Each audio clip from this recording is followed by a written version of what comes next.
What's going on with you guys? You know who it is. It's your boy John Mike, and I'm back again today with the iRig Keys 2 Pro by IK Multimedia. This is kind of in their whole brand of iRig that covers microphones and interfaces and keyboards and all of those things like that. They've kind of owned that, but they're doing a lot of other good things with software. IK Multimedia just has a suite of products that are just, you know, just too many to list. But this is their newest flagship keyboard MIDI controller that they have.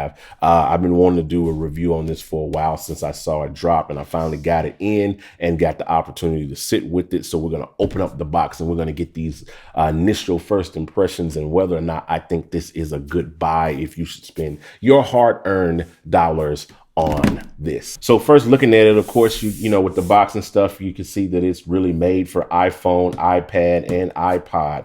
This is where they really kind of make their money, so to speak. It comes with, in terms of software, it says it comes with just Sample Tank stuff. You got Sample Tank 4, you got your Electric and iGrand. Looks like it comes with a regular MIDI cable adapter thing, and it comes with a sync cable, iOS sync cable. So we're going to see what that's about. Let's get the box open and let's see what we got.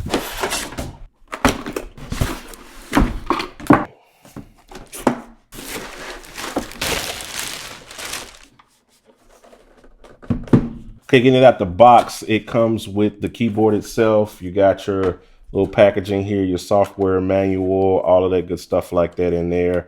Warranty information, I'm sure.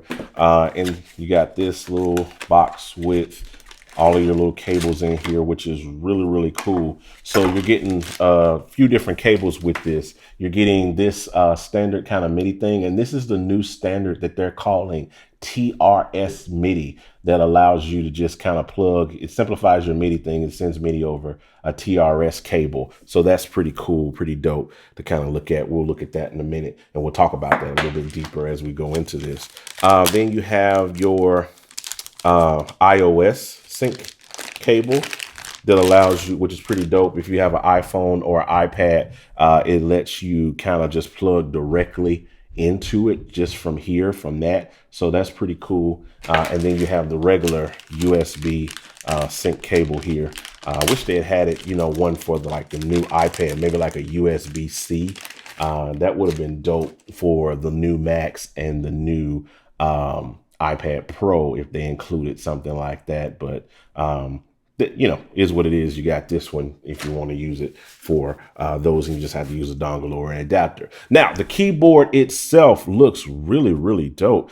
I love the mod wheel. It's refreshing because I've been doing so many reviews with keyboards that just have this little slider stuff, and they don't really have the actual mod wheels anymore. So it's refreshing to have a keyboard that actually has a really good mod wheel on there and a pitch bend, and it feels really, really good. It feels premium. It feels pro.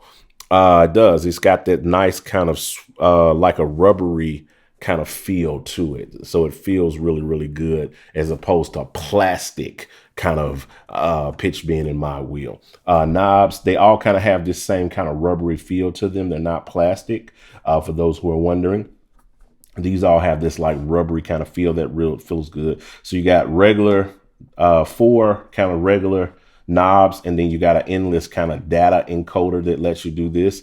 You have a volume button. You have octave buttons that can also be used as edit buttons, program buttons, a set button. We'll try to see if we can figure out what that does, what the set does. And then another button that says 5 through 8. I guess that's probably for your bank. That's what I would think that is, 5 through 8, 1 through 4, 5 through 8. Yeah, that's probably what that's for, more than likely. On the back here is really where it really kind of gets cool. You have a sustain jack. You have the little sync area, the USB thing.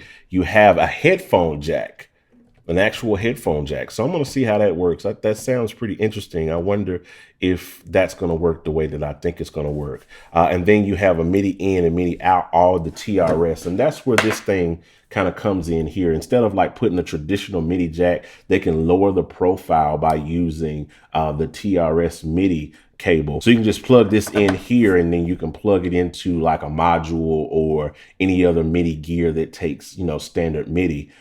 Just run that MIDI cable straight in there. So that's pretty cool. TRS MIDI, I think that's where the future of like traditional hardware MIDI is kind of going.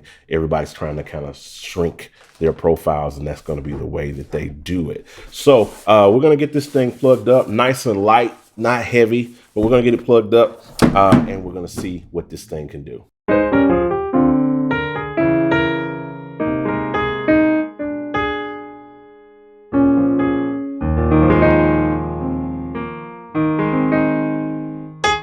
So it does kind of work with the headphones. That's pretty cool actually. So it's kind of like having a audio interface and a MIDI keyboard all kind of built in one.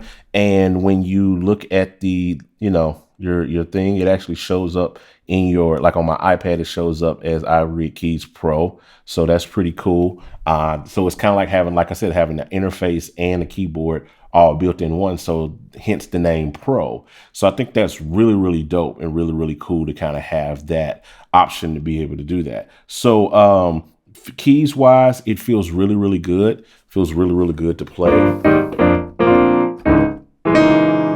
I almost wish that it was a little bit longer. If they made it Pro 49 keys, to me, that would be Pro kind of thing, because I want 37 keys is cool, but I really want more keys to kind of play on. But don't let that discount it. It's still really, really good. This is still a really good amount of keys to where you can get some work done. It doesn't take up a really big footprint on your desk or on your table or wherever you're going to put it. It's not going to fit in a backpack unless you got a really big one, but it'll definitely slide in the suitcase for a trip on a plane. It'll be able to fit in your carry-on real easy. But it feels really good. I love the key bed. I really love the key bed. Kind of reminds me of the M-Audio Key Station, which is one of my favorite kind of key beds or keyboards that have my favorite kind of key bed built into it. So it's really, really dope. Of course, the knobs do what they do: volume, octave, the program button. I can actually move through my sounds in Sample Tank. It's like auto maps to that. Allows me to be able to do that. The set button kind of lets me switch sets in there. So that's pretty much what's that for. It's another way of switching sounds and doing that.